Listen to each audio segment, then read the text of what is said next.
जय श्री जगन्नाथ। बर्तमान आम पहुँचीचु भद्रक जिला ब्राह्मण गाँव में नूतन करी अनंत गोपाल मंदिर प्रतिष्ठा होती। आज्ञा एठार जो मंदिर प्रतिष्ठा है आज्ञा स्वप्न थे आमको स्वप्नादेश होता 2000 मसीह 2002 मसीह आमर छतिया बटरू हाड़ीदास मूर्ति प्राप्त होता 2002 मसीह मंदिर आरंभ होता।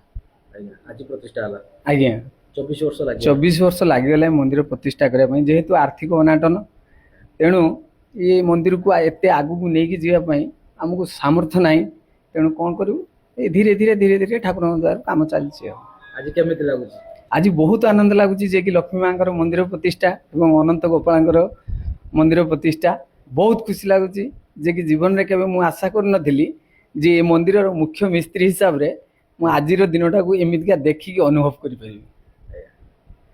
जय श्री जगन्नाथ।